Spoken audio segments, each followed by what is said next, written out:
tous. Donc une émission qui a été réalisée en 2005 lors d'un séjour au Sénégal. Donc c'est une audio, j'essaye de le faire en vidéo, mais c'est vraiment une audio, hein, d'accord? Bien. De tous, les opinions de tous appartiennent donc à la cité. Opinion, une émission proposée par Balé Préra tous les dimanches de 16h à 17h sur Walf FM. Ça cogite à opinion, réflexion, débat ce dimanche avec le philosophe conférencier Pape Bakary Cissokho, ce formateur sénégalais à l'Institut universitaire de formation des maîtres de France Communée nous analysera l'actualité sociopolitique sur le Sénégal, mais aussi les questions de développement, de pauvreté et de mondialisation. Pape Bakary Cissokho évoquera également les conflits de civilisation et de culture qui minent le monde, qu'a pratique l'Irak qui vote sous tension ce 30 janvier. Entre autres thèmes, suivez Opinion ce dimanche à partir de 16h sur Walfadjri avec Balé Préra.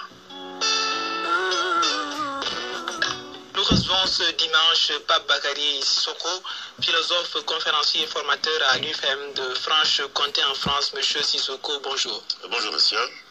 Quel œil l'expert, l'observateur que vous êtes porte sur l'actualité nationale de manière globale? Je remercie. Vous me permettrez d'abord de remercier, de sacrifier à une tradition enseignée par mon père qui est instituteur, c'est-à-dire le respect à mes maîtres, à tous ceux qui m'ont formé au Sénégal, pour dire qu'il y a des penseurs au Sénégal, des gens de qualité.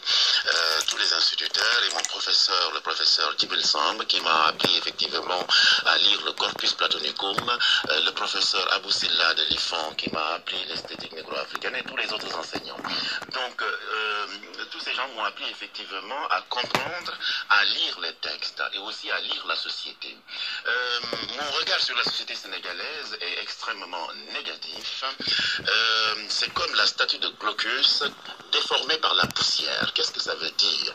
Il y a une somme de communication au Sénégal par les médias d'État, par les médias qui sont au sommet de l'État, et l'individu, le citoyen sénégalais ne comprend pas qu'il est en train d'être, manipulé au sens technique du terme, c'est-à-dire que il ne vit que de contre-vérité ou de fausseté. La chose est claire. On nous dit par exemple qu'il y a des milliards, qu'il y a beaucoup de ressources, que l'économie va bien, etc. Mais il y a un fossé entre cette vérité et la vérité que vit le peuple sénégalais. Je vais souvent dans les quartiers populaires, etc. Et je vois le gap qu'il y a. Donc le pays vit de mensonges parce qu'effectivement la population souffre, la misère s'installe. Voici 2 ans que je suis pas revenu au pays. Je pensais qu'avec l'alternance, il y avait une ascension, mais je me rends compte, hélas, je suis désolé de le dire, il y a une régression. Est-ce que votre jugement n'est pas excessif? Il y a quand même des réalisations. Vous avez parfaitement raison, il y a des réalisations. Je suis très content de voir que les petits-enfants vont à l'école, à la maternelle, dans les villages, ce qu'on appelle les cases des crèches. Je suis content quand je vois certaines rues qui sont en train d'être travaillées. Je suis content quand je vois que la santé s'améliore. Mais, monsieur Balé Préra, soyez rigoureux, soyons rigoureux. Est-ce que vous comprenez que 90% de la population sénégalaise vivent dans la misère? Les chiffres parlent de 60% pour moi-même. Moi, je dirais 80, hein, parce que c'est ce que j'ai vu. C'est comme en fait Harlem, le ghetto Harlem et les États-Unis. Le gap extrêmement profond, et il faut le dire. Monsieur Cissokho, rigueur pour rigueur, vous utilisez des données scientifiques. La statistique, c'est une donnée scientifique. Et les statistiques, jusqu'à preuve du contraire, disent qu'il n'y a pas 90% de pauvres, mais moins de 60%, 52 à 57%. Vous savez, les critères pour juger en statistique sont les critères quelquefois subjectifs. Ce n'est pas à moi qu'il faut enseigner ce genre de choses. On prend des déterminants et sur cette base-là, on fait des statistiques. Bien, on ne va pas revenir sur ça parce que ça nous amène un peu loin. Ce qui m'intéresse, c'est la situation du citoyen sénégalais. Comment faire pour le sortir de cette misère? Comment faire pour que ces jeunes, on a une masse importante de jeunes capables, formés à l'université. Je vous ai dit que il y a des choses qui vont très bien. Mais ce qui m'intéresse, moi, en tant qu'intellectuel, c'est que chaque citoyen sénégalais puisse avoir une autonomie financière. Et pour l'avoir, il faut travailler. Donner du travail aux gens, c'est ce qu'ils veulent. Nous qui sommes en Occident, qu'est-ce qu'on fait? Nous avons le minimum syndical pour vivre. Mais nous devons aider tous nos parents parce qu'ils n'ont rien. Je suis contre. Ce que je veux, c'est qu'on donne du travail à la jeunesse, qu'on autonomise les gens par le travail, qu'ils soient citoyens actifs, mais qu'on ne leur donne pas à chaque fois qu'il y a une manifestation. Par exemple, le chef de l'État de la France, je n'ai rien contre Chirac, va venir ici, ils ont investi 200 millions à Saint-Louis. J'aurais souhaité qu'on donne ces 200 millions à des jeunes pour qu'ils créent des entreprises. Il y a de brillants informaticiens ici. Tous les projets sont des projets à petit terme, à court terme, et qui n'ont aucune efficacité, aucune sécurité, parce que ce sont des projets, pour nourrir tout simplement sa bedaine. Et ce qui est intéressant, c'est vraiment des entreprises qui emploient, qui créent de l'emploi, qui créent des ressources, etc. Et le Sénégal est un pays riche, il faut le dire, un merveilleux pays, et il faudrait que les gens, les citoyens sénégalais prennent en charge leur avenir en main et disent à l'État du Sénégal de les respecter parce qu'il y a beaucoup de travers. Nous reviendrons plus amplement tout à l'heure sur les questions de pauvreté, de développement, mais arrêtons-nous sur un point fondamental au Sénégal, la paix en Casamance. Ce week-end s'ouvrent des assises à Foundiougne pour un peu planter l'arbre de la paix. Le FDC harmonise ses positions. Quel regard vous portez sur cette chose-là? Je suis souvent intervenu sur les ondes de Africa Numéro 1 à Paris avec mon ami Jules Hadi Koblan sur le problème de la Casamance. J'ai été interrogé, j'ai été le contradicteur de l'ambassadeur du Sénégal à Paris qui racontait beaucoup d'inepties sur le problème du bateau de naufrage du Jola. Vous me permettez tout simplement de dire que toute initiative pour la paix est une excellente chose. De quelque part que cette initiative vienne. Ce qui m'intéresse, c'est que cette belle région de Casamance retrouve son charme d'antan. Une région risicole, une région où effectivement la pluviométrie était intéressante, une région où les gens sont sympas, les gens sont travailleurs. Vous voyez les femmes dans les rizières, la femme casamançaise travaille, les jeunes casamançais travaillent, la région est belle. Toute initiative pour ça est bien. Alors je pense que des gens extrêmement conscients vont s'atteler effectivement à trouver une solution. Par exemple, quand je viens en mission ou en vacances au Sénégal, je suis obligé de prendre l'avion pour aller en Casamance voir ma famille. Ça coûte 62 000 francs avec Sunway, ce n'est pas de la publicité et nous en reviendrons tout à l'heure puisqu'effectivement cette compagnie a du mal à faire ses vols parce que tout simplement il y a un problème au niveau de la concurrence au Sénégal et ça je vais écrire un article là-dessus. Donc il faut que la paix soit préservée et obtenue par tous les moyens et j'ai confiance aux Sénégalais et aux Casamanciens en particulier pour trouver des solutions et qu'on arrête de créer des tensions, des grèves, etc.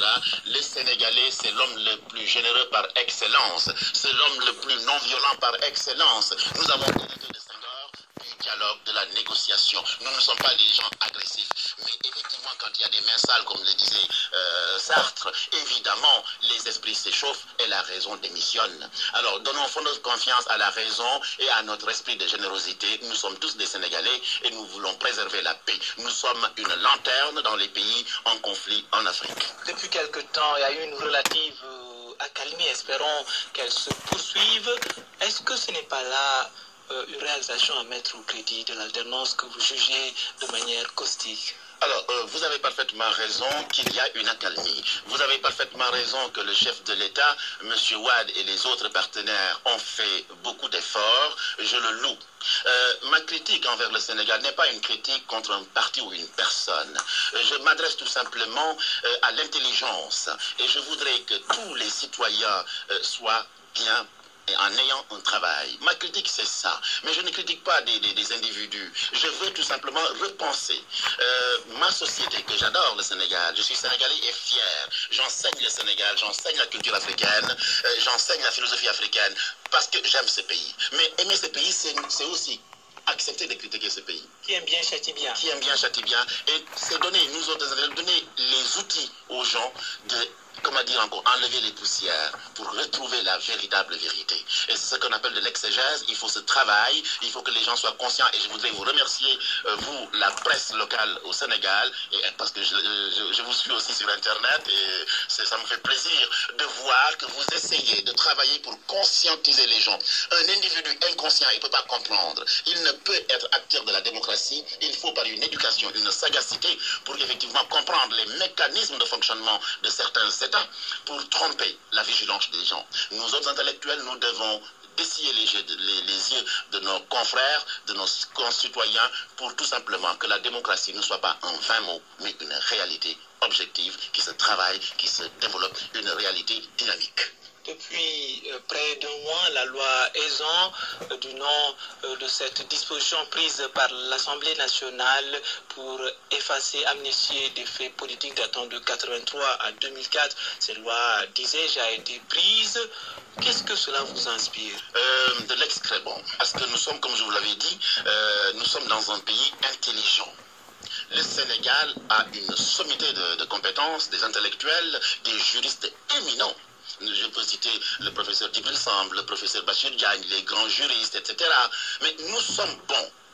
Alors cette bonté, cette qualité de nos intellectuels doit nous permettre d'exercer la démocratie de façon rigoureuse.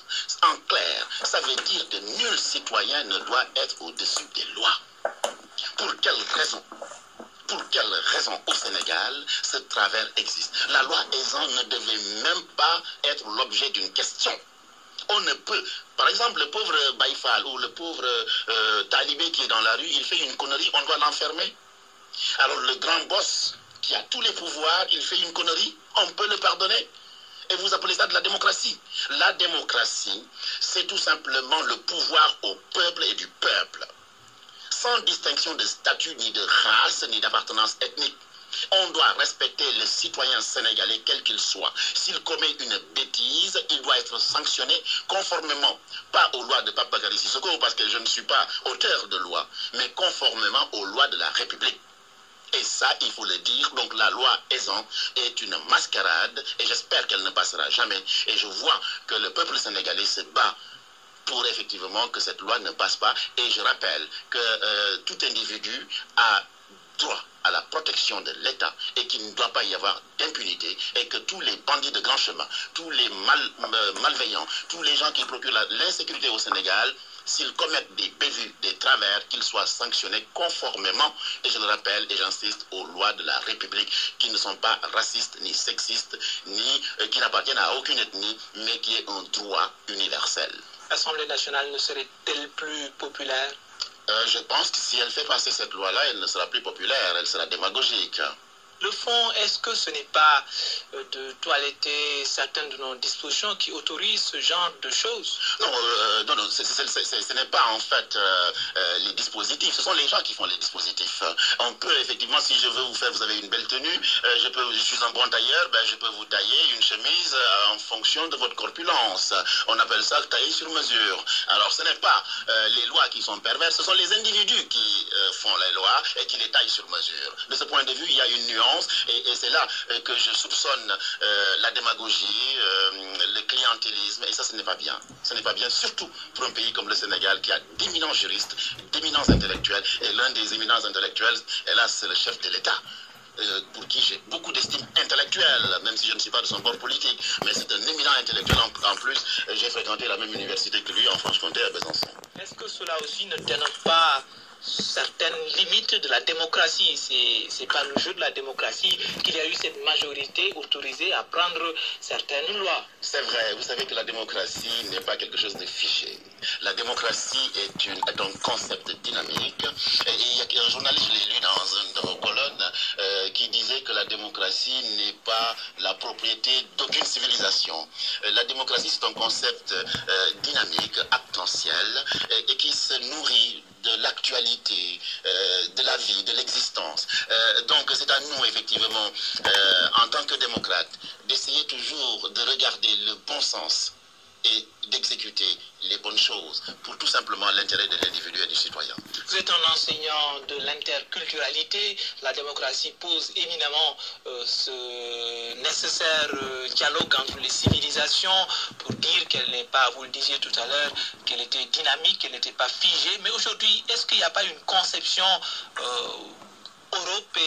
centriste, voire occidentalo-centriste de la démocratie? Vous avez parfaitement raison, c'est une vieille querelle. Mais cette querelle, maintenant, au niveau des intellectuels et des érudits, est dépassée. On sait très bien, si l'Europe veut capitaliser, veut s'approprier cette théorie, qu'elle l'apprenne, elle va l'apprendre, mais elle ne prendra que de l'air. Les intellectuels comme nous diront toujours ce qu'est la démocratie en nous référant à une tradition, le dictionnaire, le Larousse ou le Robert. La tradition, en faisant de l'exégèse, on remonte effectivement démocratie, pouvoir du peuple, etc. Ce n'est pas l'apanage des Occidentaux. L'Afrique traditionnelle a connu le dialogue consensuel, l'arbre à palabre avant de prendre les décisions. Donc, je ne perds pas de temps quand l'Europe veut centraliser, dire que c'est son mode de fonctionnement et que les pays africains ont à se démocratiser. Ça n'a pas de sens. La démocratie n'est pas un concept figé. La démocratie se nourrit de l'existence, de la vie, et effectivement, le dialogue, le respect de la voix des urnes est une mesure qui est extrêmement intéressante, mais elle n'est l'apanage d'aucune race, elle n'est la propriété de personne, ni de moi, ni de Chirac, ni d'Abdoulaye Wade. C'est un concept qui est devant, et comme le disait Karl Casper, nous allons la chercher, la travailler pour qu'elle soit beaucoup plus efficace et qu'elle ait du sens. Et ce sens, c'est l'idée que chaque citoyen doit profiter de son existence de façon cohérente. Apparemment, vous récusez la fin de l'histoire de Fukuyama. Bon, non, on ne va même pas discuter de ça parce que c'est une aberration intellectuelle et ce n'est pas moi qui vais être berné par ce genre de choses.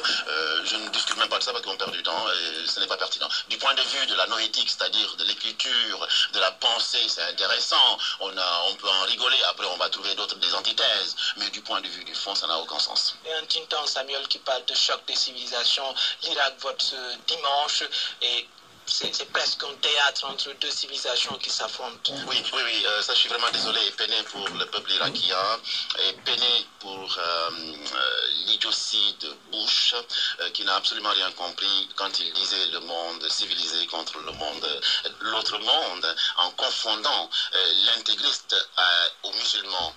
C'est une aberration, c'est un chef d'État d'une intelligence légère parce que l'intégriste n'est pas le musulman. Le musulman sait pardonner, le musulman est une éthique, une morale qui enseigne certaines vertus, le respect de l'individu, le partage, etc.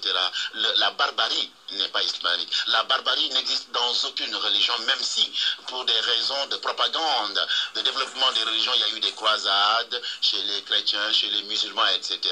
Mais les valeurs fondamentales de chaque religion, des religions révélées, c'est des religions de tolérance et non de barbarie. Voilà. Je rappelle que nous recevons ce dimanche Pape Bakary Sissoko, philosophe, conférencier, mais aussi formateur à l'UFM de Franche-Comté en France. Nous allons revenir un peu à l'actualité nationale. Vous disiez tout à l'heure que la pauvreté prenait des proportions inquiétantes. Pour vous, au-delà des problèmes de croissance, des solutions technico-économiques qu'on propose, où est la solution? Elle est toute simple, hein? La solution est toute simple, hein? Pas de calcul sophistiqué. Encourageons l'initiative. Formons nos jeunes. Arrêtons les longues études. J'ai fait de très longues études. Si j'avais à choisir, j'aurais choisi Bac+2 dans un institut universitaire de technologie, formation appliquée. Et après, quand j'aurai une bonne formation, je pourrai m'atteler à autre chose, à un doctorat, une thèse, etc. Donc, la formation, l'éducation. Et permettez-moi de vous dire que l'éducation au Sénégal est menacée parce que les enfants bientôt n'iront à l'école qu'à 8 ans, ce qui est extrêmement grave. Quelle est la raison? Je ne sais pas, hein, il faut demander à vos administrateurs, et que maintenant il n'y aura plus de redoublement, donc on passe comme un peu en France, donc c'est-à-dire que la nullité va être érigée en loi au Sénégal, et ça c'est dangereux. Et ça veut dire quoi pour le philosophe? Ça veut dire tout simplement qu'on va berner nos enfants en leur faisant croire qu'ils réussissent, après ils vont être des déchets au CM2 et des sans-emploi.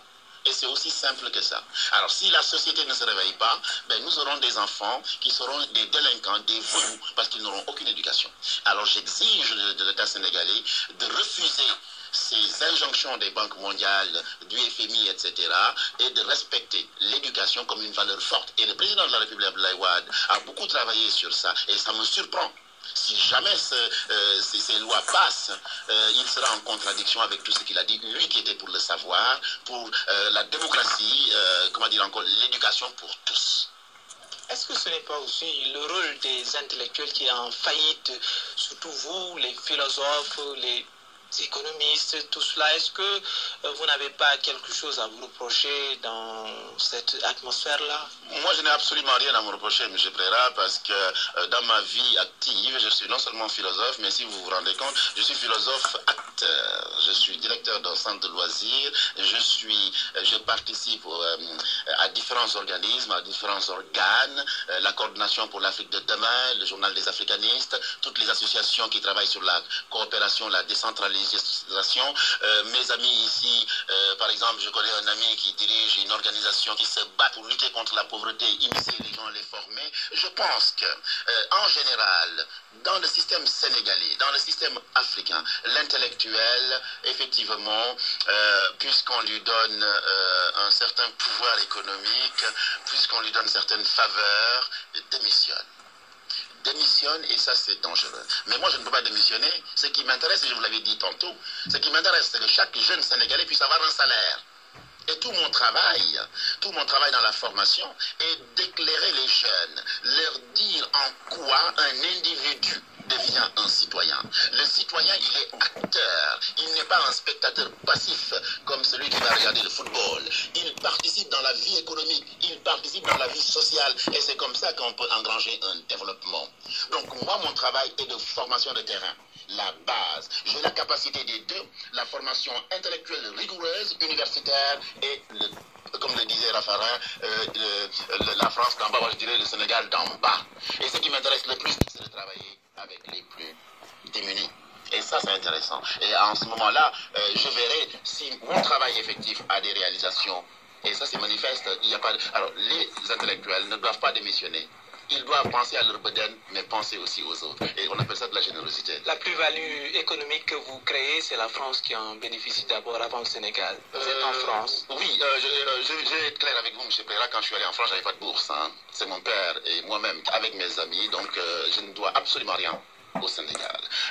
La France en bénéficie. Pas le Sénégal en tant qu'État, ouais, mais en tant que nation, devant profiter donc de la plus-value de ses enfants. C'est un peu le problème de l'exode des cerveaux. Oui, je vous rappelle que je n'ai pas bénéficié d'aucune bourse et pourtant j'étais très bon. Là, je fais le procès effectivement de l'État sénégalais. Donc j'ai travaillé dur pour avoir ce que j'ai. Et j'ai travaillé dur pour être conscient du choix que je vais faire. Je ne démissionne pas, je participe au développement du Sénégal, à distance certes, mais il y a des collectifs à Paris où on réfléchit, par exemple l'Alternative internationale sénégalaise, où je suis secrétaire général adjoint, où on essaye de réfléchir sur des voies et moyens d'aider notre peuple, d'organiser des conférences culturelles sur Cheikh Hamidou Kane, sur Léopold Sédar Senghor, etc. Vous parlez de la fuite des cerveaux, mais M. Préra, si on ne vous facilite pas la tâche, j'ai des amis qui travaillent dans le TGV. C'est le train le plus rapide au monde. Il est à Belfort. Vous pensez qu'on l'amène ici, on va le mettre où? Derrière un bureau en cuir. Sa bedaine va grossir, il ne foutra rien. Il n'a pas besoin de ça. Il m'a dit, pape, je veux rentrer au pays, mais je suis convaincu que je vais désapprendre. Il a besoin de créer. Et il y en a plein comme ça. À une époque de l'histoire, vers les années 80, tous les ingénieurs agronomes qui venaient de l'étranger, de la Chine, ils avaient besoin de terre. On les a mis derrière des bureaux en cuir. Et ils n'ont pas besoin de ça. En plus, la société ne comprend absolument rien. Parce qu'on veut, parce qu'ils viennent de Chine, parce qu'ils viennent de France, qu'ils soient derrière un bureau plutôt que d'aller dans les champs. Regardez l'ingénieur chinois. Alors, qu'est-ce qu'il faut? Il veut travailler. Mais il choisit là où on lui donne la possibilité de travailler. Il y a ce Malien de la NASA qui a beaucoup travaillé, qui a les moyens, qui retourne au pays, mais avec ses sous. Hein. L'université numérique, etc., c'est avec ses sous. Et Modibo Diarra, et avec la collaboration des bonnes volontés. Vous voyez qu'on essaye de faire des va-et-vient, mais nous autres, nous n'avons pas les grands moyens, mais par notre parole, par la chance que vous nous donnez de nous exprimer sur vos ondes, nous essayons. Si nous parvenons à convaincre, si nous parvenons à conscientiser un seul jeune, c'est déjà très bien. Et en fait, chacun laisse le papillon, chacun essaiera dans son cercle d'informer, de discuter et de ne pas perdre du temps. Notre difficulté au Sénégal, c'est la gestion du temps. Si nous ne gérons pas le temps, nous serons toujours des pays sous-développés. Et pourtant, je le répète, nous avons d'énormes capacités au Sénégal, d'énormes intellectuels. Gérons le temps. Si le temps n'est pas géré, s'il est suspendu comme à Tahiti, si le sang est le temps de l'époque de la pêche et de la cueillette, ou olé, le temps d'Éden, nous n'avancerons jamais. Le développement se nourrit d'un temps maîtrisé. En tout cas, Pape Bakary Sissoko, je vous remercie pour votre franc-parler qui déroute même des fois, mais on l'aura compris, c'est la critique caustique forte pour que les choses aillent mieux. En tout cas, nous vous remercions. Coupe d'Afrique oblige, nous ne pourrons pas continuer ce débat fort intéressant. À vous. Oui, bien entendu, cette émission radio a été enregistrée en 2005 lors d'un séjour au Sénégal avec l'excellent journaliste Balé Préra que je n'ai pas vu depuis longtemps mais que je salue et je pense que ça lui fera un très bon souvenir. Donc je suis constant dans mes idées, je suis constant dans ma contribution au développement du Sénégal. Ce que nous voulons nous, c'est d'apporter effectivement notre regard critique, mais cette critique constructive pour que le Sénégal aille de l'avant. À aucun moment nous ne voulons que le Sénégal régresse. Donc il faut que nous travaillions tous la main dans la main, chacun dans son domaine et dans son expertise, apporter notre savoir. Alors ça, je vous ai dit, c'est une cassette audio que j'ai trafiquée, que j'ai, comment dire encore, fait en vidéo, je l'ai filmé, et donc c'est pourquoi vous allez, j'en ai profité pour l'habiller en vous montrant différents ouvrages, parce qu'effectivement, il me semble que le livre est très important pour augmenter son savoir, c'est cultiver, voir aussi, moi, ce que je lis, c'est toujours subjectif, hein, mais bon, je ne peux m'empêcher de le faire.